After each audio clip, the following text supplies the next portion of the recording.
Doctor Prabhu Kumar చల్లగాలి, Indian medical association president, IMA Banjara Hills, senior physician. ప్రపంచాన్ని, ముఖ్యంగా చైనాని మరోసారి భయపిస్తున్నటువంటి, వణికిస్తున్నటువంటి జబ్బు HMPV virus, human meta pneumo virus.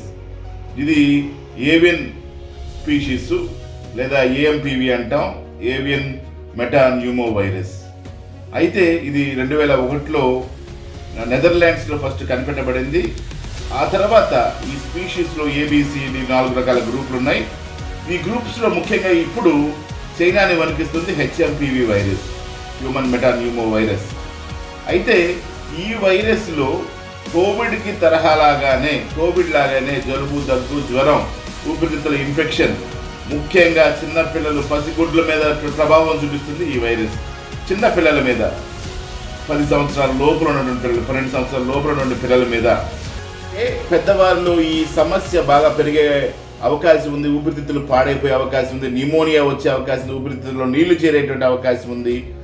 విపరీతమైనటువంటి జ్వరం, లక్షణాల్లో విపరీతమైనటువంటి జ్వరం, ఒళ్ళు నొప్పులు, కీళ్ళ నొప్పులు, కాళ్ళ నొప్పులు.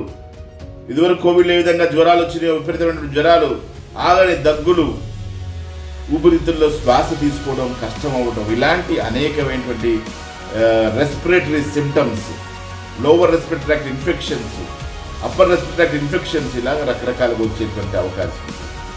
సో ఇది పీసీఆర్ పరీక్ష ద్వారా మనం కనిపెట్టవచ్చు. ఇది ప్రస్తుతం చైనాని వణికిస్తుంది. మన దేశాలకి ఎంతవరకు వస్తుందో మనకు తెలియదు. వచ్చేటువంటి అవకాశాలు అయితే ఎక్కువ ఉన్నాయి. కాబట్టి ప్రభుత్వాలు ఇమీడియట్గా ఈ చైనాలో జరుగుతున్నటువంటి ఈ అంశాన్ని ముఖ్యంగా తీసుకొని మనకి యాస్టీస్గా ఇదివరకు ఏ విధంగా అయితే లాక్డౌన్ ప్రకటించుకున్నామో ఆ విధంగా తిరిగి మళ్ళీ ముఖ్యంగా ఈ జబ్బు మనకు ప్రబలకుండా ముందే ప్రభుత్వాలు తగు చర్యలు తీసుకోవాల్సిన అవసరం ఉంది.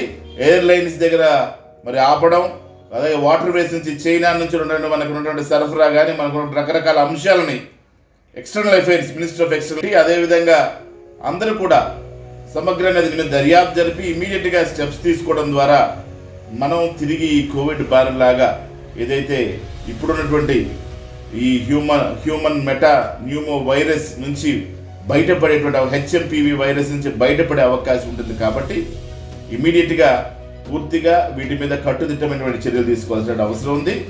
మొత్తం చుట్టుపక్కల మనకి ఎంట్రీ పాయింట్స్ ఉన్నాయో, ఈ జబ్బు రావడానికి ఎంట్రీ పాయింట్స్ వాటన్ని మనం ఆపాల్సిన అవసరం. చిన్నపిల్లల్లో ముఖ్యంగా ఇన్ఫాంట్స్, చిల్డ్రన్ పీడియాట్రిక్ గ్రూప్ని, 10 సంవత్సరాలు 12 సంవత్సరాల లోపల ఉన్నటువంటి పిల్లల్ని ఎక్కువ పీడిస్తుంది. ఇది ప్రాణాంతకం, మరణాంతం కూడా కావాల్సినటువంటి అవసరం ఉంది. ప్రాణాంతకం అయ్యేటువంటి పరిస్థితులు అనేకమైనటువంటి కనపడుతున్నాయి కోవిడ్ తరహాలోనే.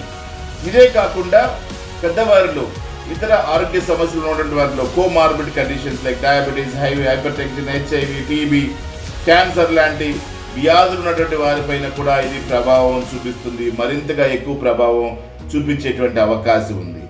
అయితే ఇది పీసీఆర్ పరీక్ష, స్వాబ్ పరీక్ష లాంటివి చేసుకోవడం ద్వారా తెలుస్తుంది. దీని ట్రాన్స్మిషన్ ఒకరి నుంచి ఒకరికి, ఏవైతే లిక్విడ్స్, స్రావాలు, మన కంటి నీళ్ళ దగ్గర నుంచి, మూత్ర నీళ్ళ దగ్గర నుంచి, ఏ నీళ్ళైతే మన కంటి లాలా జలం నుంచి, తుప్పర్ల నుంచి, డ్రాప్లెట్స్, ఏరోజాల్స్, ఇలాగా సేమ్ కోవిడ్ ఎలా ప్రయాణం చేసిందో అదే విధంగా ప్రయాణం చేసేటువంటి అవకాశం ఉంది.